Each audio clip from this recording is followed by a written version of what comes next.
Hey, everybody. Cool. Yeah, so everybody, my name is Greg. I'm the CTO and co-founder at ChainSafe. If you're not familiar with us, we're a blockchain R&D studio that kind of focuses on more low-level infrastructure, things like building ETH2 clients and Filecoin clients and stuff like that. And yeah, so today I'm giving a bit of a different talk. I usually dive into more infrastructure stuff. It's a little bit more complicated. I figured since there's usually a lot of more newer people here in the space, especially in Denver, I want to talk a little bit about wallets, which is a bit of a passion of mine, and to kind of talk about some lost or forgotten features of wallets that are accessible to everybody to give you a little bit better security during your everyday activities to ensure that maybe you won't lose as much funds just by being a user of the space. So today my talk is called SQRLing. It's a way to bribe attackers into revealing that they have your seed phrase. Seed phrase is a mnemonic, but I will no longer be using the word mnemonic. We talk about seed phrase now. It's a better experience. And basically, you know, as I said, this is to like re-educate. If you know about it, that's awesome, but I think a lot of people may not have remembered. Okay, cool. Sweet. So what does SQRL stand for? It stands for simultaneously qualified roots with lure. What does that mean? It basically is describing like the path of the HD node and how it's like generated from a mnemonic. Why is it spelled like that? Because a dear friend of mine who actually introduced this concept back in 2018, Richard Moore, fitted the name backwards because he liked the idea of that squirrels bury acorns. But Richard is the creator of Ethers.js. He's the one who actually came up with this concept a couple years ago, and I figured it was a good time to reintroduce it and make it a little bit more easily consumable and digestible for the everyday user. And so that's what I'm going to be talking about today, is SQRLing. So before we jump in, I just want to get a quick gauge of the audience. You know, so if I could get everybody to raise their hand, not right now, but keep it raised because I'm going to have a series of questions. You know, so raise your hands if you have a wallet.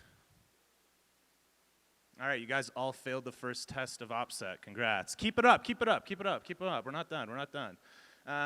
You know, how many of you created your wallet this year? Keep your hand up if you created this year. First wallet, your wallet's the first one this year. All right, I guess everybody is a whale in the room. Congrats. You also failed the second test. Any of you in here create wallets? Or, all right, do you show the user a mnemonic? Do you give the user their mnemonic? Okay, well, do you know about the password in the mnemonic? Adding a password, the 25th word? All right, well, I'm going to convince you otherwise today, so hopefully maybe you change that, because that's the most important feature I think a wallet can have for a user.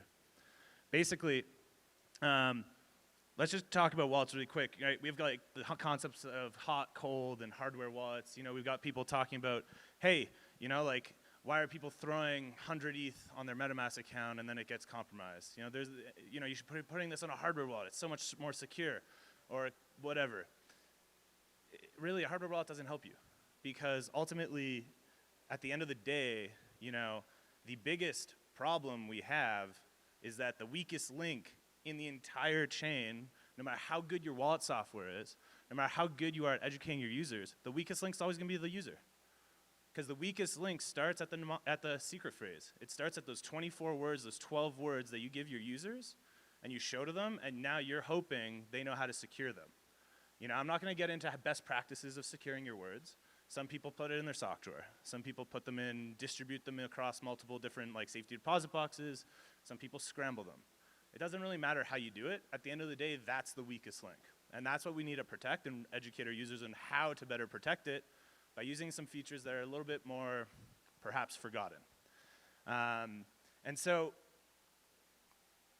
you know, how do we store it? And like, how do we do it? Sorry, I should have skipped this slide. Whoops. That was the next one. I got ahead of myself. But anyway, it's like, as I said, you know, the user's going to store it however they want to store it. You're, as a developer, as a app wallet, you know, user, you got to be really careful. And so, you know, show of hands here, like how many people know about like the 13th word, or have heard of like that 25th word in the mnemonic set, or in the secret phrase? No? Nobody. Holy cow. Yeah, see, this is why I'm giving this talk. Everyone seems to forget about this stuff. So there's like this extra word that you can put in. In the code, when we're generating from the seed phrase, we call it a password. And in more cases than enough, and you might know this as a wallet developer, you know, we actually set the password to an empty string 9 times out of 10. And that's fine. But really what it does is, if we put a password in there, you're basically adding like an extra step of, you know, an extra word in the mnemonic set that basically makes it that much harder to guess what the actual thing is. And you know, during the process, you can see it gets salted, and we chain it together. That's all that's really happening. It's just adding it one more time. So it's a 25th word. You can make it 13. And in reality, your mnemonic, or your secret phrase can actually be like 100 words if we really want it to be. Just 24 is a nice number, 12 is easy, and computational-wise, it just makes everybody's lives a little bit easier. But let's talk about how we can use this password to actually make it a safer environment for yourself, your users, and as well as just your funds that you've got stored on there. So let's kind of talk about how this works. I'm going to use a term that we're going to call the canary. That's your default account. So in the previous step, right, if the password is set to an empty string, right, that would be your default account. That's, to be honest, what 90% of you are probably using today. You know, you go on MetaMask, you create it, that's your default account. The password is set to empty string. So you have like perhaps 0x1, 0x2, 0x3, so on and so forth are created. You know these addresses, these are yours. We're gonna call these the canaries moving forward. Now, if we add the password, which can be anything, it could be 100 characters of random strings generated from your password manager, or it could just be your name. It really doesn't matter. Probably use something more secure than your name. But what you'll get is you get your squirreled accounts.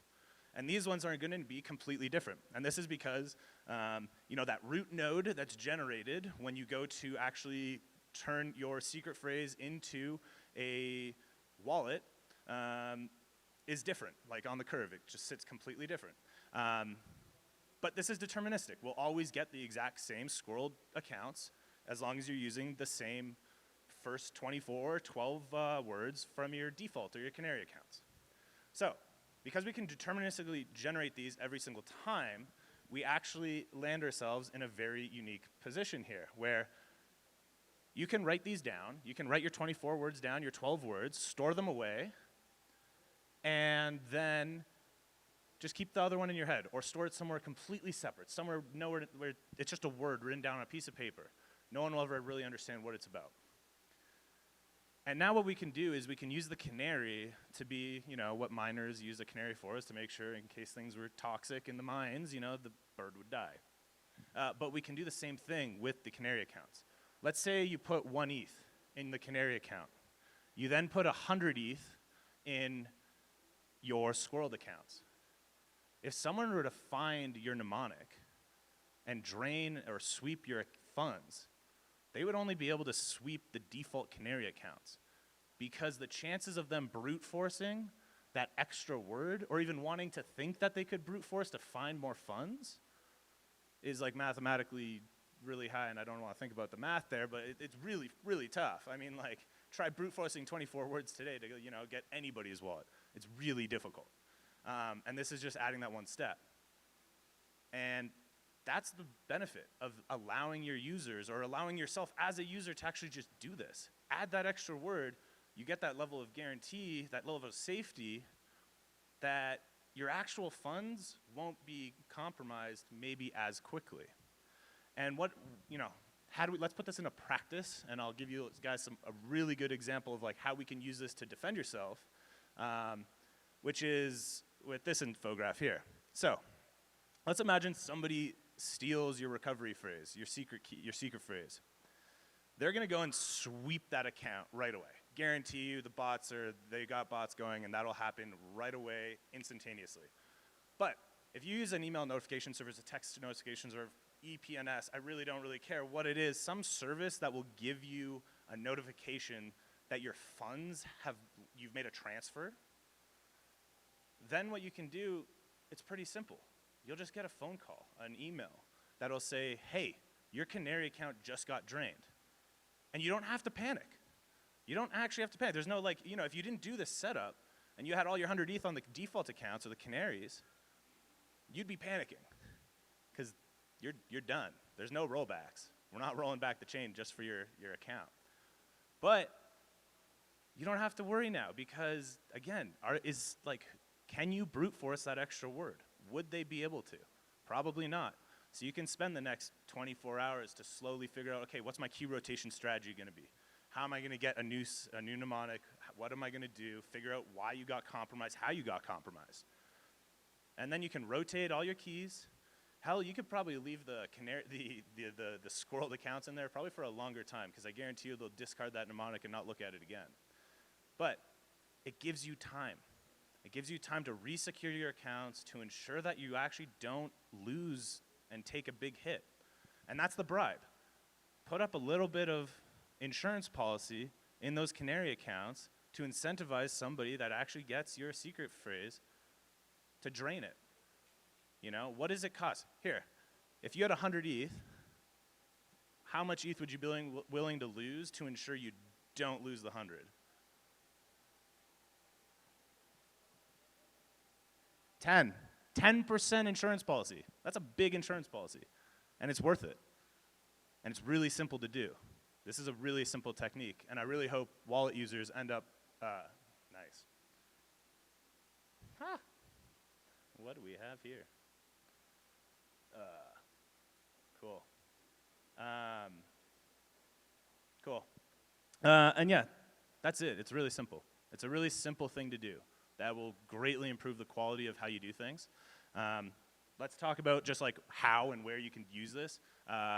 Most wallets don't support this whatsoever. MetaMask, Coinbase wallet, not that I'd suggest it, but like, any of these wallets, they do not support this passphrase.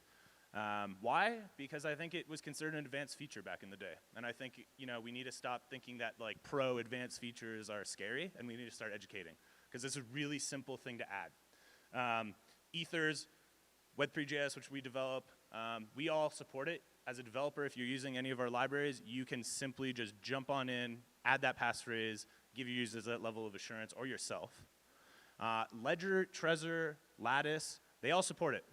The setting's buried. It's not like the easiest thing to do. After this, if you want to like see how it's done in Ledger, if you go to the ChainSafe blog, you can find my article called Squirreling, and it does, I've got photos explaining exactly how to do it on a Ledger. I did it once, and it took like 15 minutes to set up, and it's pretty nice. It's really easy. There's 2 pins. Your one pin gets you into your Canary, your secondary pin gets you into your actual stuff. And it's really your UX does not get hindered. As a wallet developer, I think it's just not that hard to expose. It's just an extra form field.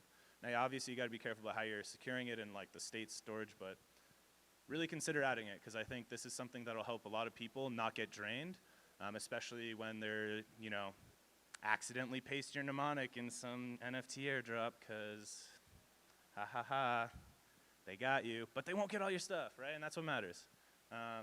So that's my short and quick talk. If anybody has questions, I'm happy to take some questions. Otherwise, I got some ending stuff.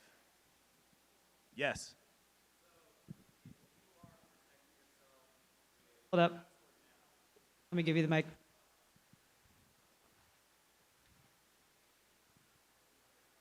I have a seed phrase, and I have a password.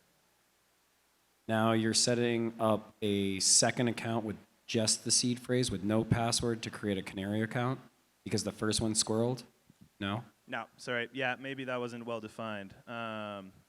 In this graph info, we're using the exact same seed phrase, and we're literally appending. We're just adding that extra word onto the seed phrase. So one seed phrase, 2 completely separate accounts, set of accounts. And how do you create them to be different from each other? By adding a password. Are you familiar with how wallet derivation works? Okay. Think of a tree. Okay. have a node. You know, when you take that seed phrase and it turns it into this, what we call like a root node, and it sits right here. It's like this little circle, let's pretend. And it's got all this data about how we're going to create your account. So you guys have, you know, you've seen the M/6/0/001, you know, and that's like the derivation path. You might see like ledger live or, you know, old ledger. And that's the path. So it's going to tell this HD node when you put that in there how to find it, right? And then by adding another word, you can imagine if this is like a curve, right, where the actual private key curve kind of sits, the idiocy curve. You know, it might be here with the 24 words, but if you add that 25th, it's going to shift just slightly down here, which means that path is going to completely change, and you get a whole new, brand new set of accounts. Now, am I doing this at the code level, or is this something that is done when I create a password? What do you mean by creating a password? MetaMask? Like MetaMask has my password that lets me activate it from a wherever, wherever I put the seed phrase in. Yeah. Okay, good point. Probably should have addressed that earlier. That password that MetaMask has is basically locking the UI. It doesn't do much more. It might be encrypting the seed phrase in the browser, but it's literally, that's all it's doing. It's just locking that 24 words, or 12 words I guess MetaMask uses, and nothing more. This is basically saying you're taking 12 words plus one more, and that's how you're doing it. And how do I do that? Well, you have to use it on a ledger, or a Trezor, or a Lattice, because most wallets refuse to add this. And I'm hoping we can all tell them to change that. Thank you. No problem. So, quick question. So why not just use, let's say, like how they have the whole like 12 and 24 like mnemonic generation, right? Why not just have 11 of it dynamically generated from the UI, and then just have that 12th one, or better yet, like that 24th one, be something that's like manual input? Like what's, I mean, I could be thinking about this wrong, but That you're saying exactly how I'm saying it. okay, gotcha. Yeah. Instead of just 25th or 13th, why not? I think there's a restriction. I think you have to actually use like 12, 24. I think there's like actual lengths. I could be wrong there, but I think that I do believe there's lengths that have to be met.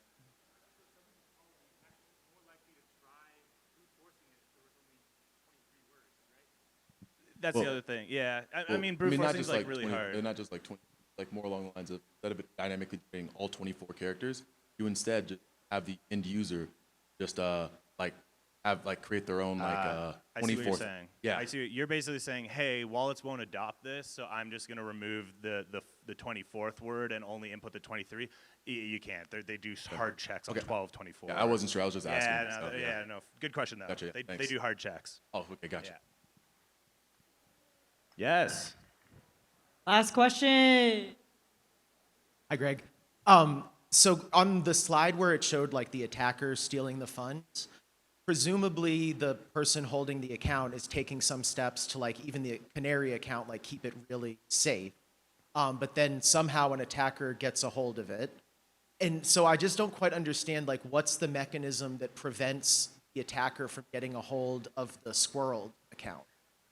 Don't write the password on the same sheet as the secret phrase. So in this case, we're assuming that the way that the attacker got our seed phrase is by somehow physically getting their hands on that.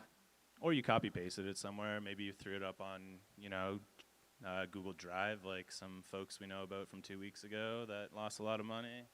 But presumably a user could do that with the SQRL account as well, right? Yeah, again, it's user safety, right? We have to educate how to do this one. Ultimately, like, you could use some really simple words, a password that like you just used on a day-to-day somewhere, and like chances are someone won't brute force that, like mathematically. Maybe get to your key rotation faster, but like the brute force on the cryptography side is just tough. So kind of like the key to this here, you may be able to be like kind of play fast and loose with the Canary accounts, but that password treat like Fort Knox or what. That's kind of the whole gist of it. Absolutely. Yeah. Okay, gotcha. Yeah. Cool. And thank you. I know that was the last question. And just before I head out, I do want to point out ChainSafe is hiring.